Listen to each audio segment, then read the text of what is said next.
Hello guys, welcome back to my channel. आज हम बात करेंगे प्लास्टिड्स के बारे में। ये सेल ऑर्गेनल्स, प्लास्टिड किस तरीके से काम करता है, इसका फंक्शन क्या है, इसके स्ट्रक्चर को समझेंगे हम आज के लेक्चर के अंदर। ठीक है, पहले हम बात करते हैं कि प्लास्टिड को हम किस तरीके से देखते हैं। तो it is present only in plant cells.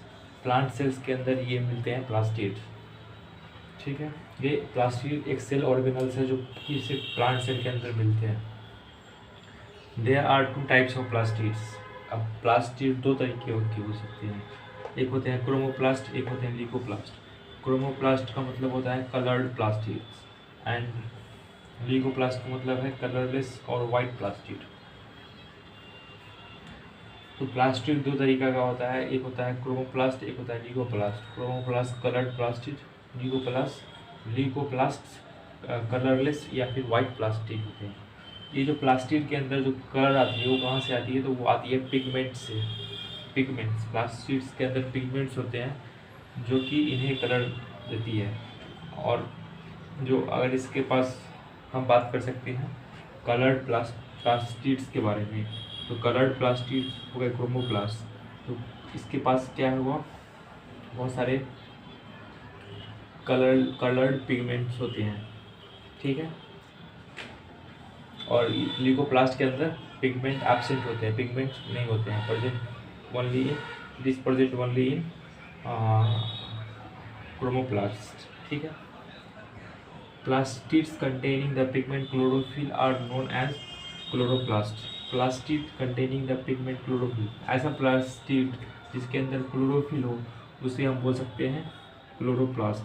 ठीक है, it is important for photosynthesis. ये क्लोरोफिल इम्पोर्टेंट होती है क्यों? फोटोसिंथेसिस के लिए। तो हम बोल सकते हैं ऐसा प्लास्टिड जिसके अंदर पिगमेंट हो क्लोरोफिल, उसको हम क्रोमोप्लास्ट बोलते हैं।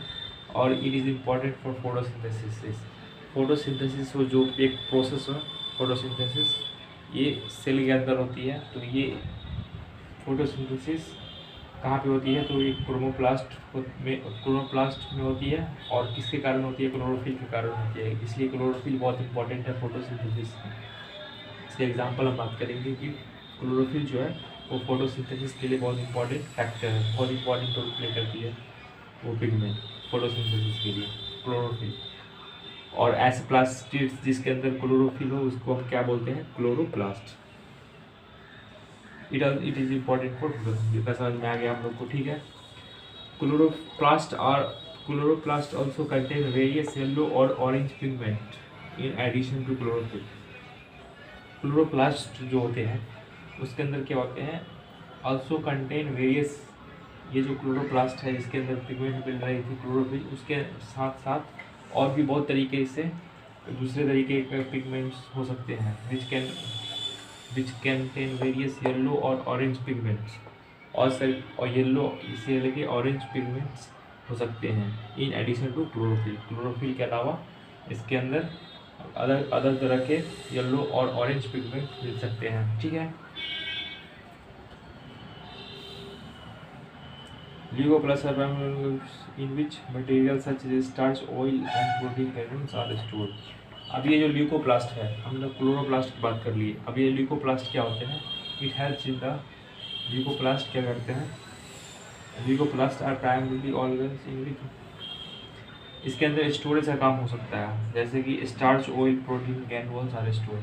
स्टार्च ल्यूकोप्लास्ट के अंदर फोटोसिंथेसिस करने की एक कैपेबिलिटी नहीं होती है ल्यूकोप्लास्ट में, क्योंकि इसके अंदर क्लोरोफिल एब्सेंट होती है। तो ये क्या करती है? ये स्टोर करती है। ल्यूकोप्लास्ट स्टोर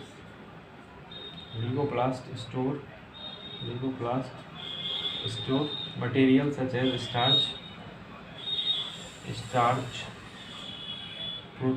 starch, oil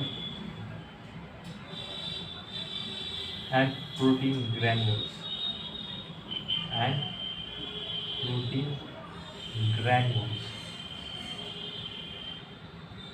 इस तरीके से हम बोल सकते हैं। अब हम बात करेंगे प्लास्टिड के स्ट्रक्चर के बारे में। तो प्लास्टिड का स्ट्रक्चर किस तरीके से होता है?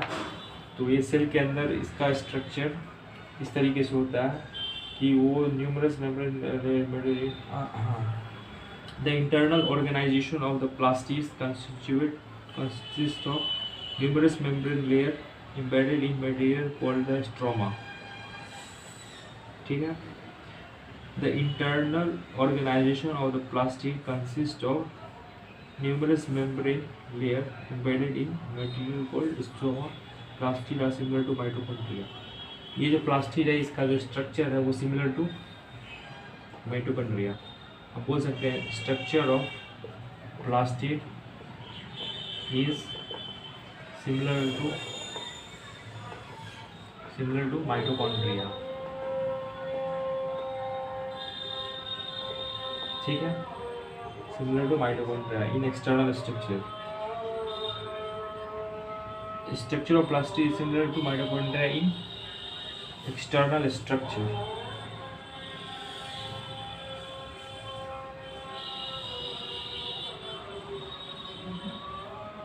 यहाँ पे हम इस तरीके से लिख सकते हैं, थोड़ा इस तरीके से हमें लिखना होगा. Plastid is similar to mitochondria in external structure.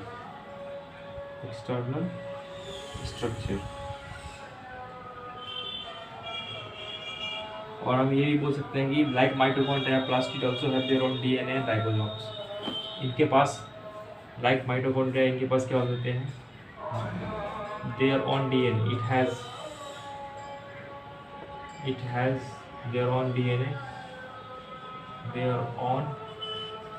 DNA and ribosomes.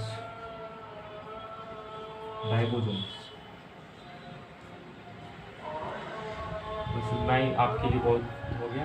इसका मेन इंपॉर्टेंट फंक्शन हम बात करेंगे क्लोरोप्लास्ट एंड ल्यूकोप्लास्ट. क्लोरोप्लास्ट के अंदर क्या होते हैं, कलर्ड प्लास्टिड्स होते हैं. इसके अंदर पिगमेंट्स होते हैं, बहुत तरह के पिगमेंट्स हो सकते हैं, ऐसे क्लोरोफिल हो सकता है. तो ऐसे इसके पास येलो और ऑरेंज पिगमेंट भी हो सकते हैं. इसके अंदर क्लोरोप्लास्ट के अंदर, ल्यूकोप्लास्ट के अंदर पिगमेंट्स नहीं होते हैं, इसलिए वाइट होते हैं या कलरलेस होते हैं. और ये क्या करते हैं, ये स्टोरेज का काम करते हैं, जैसे it storage starch, oil and protein granules. ठीक है, तो thanks for watching. Like, subscribe and comment on this video. Thanks for watching.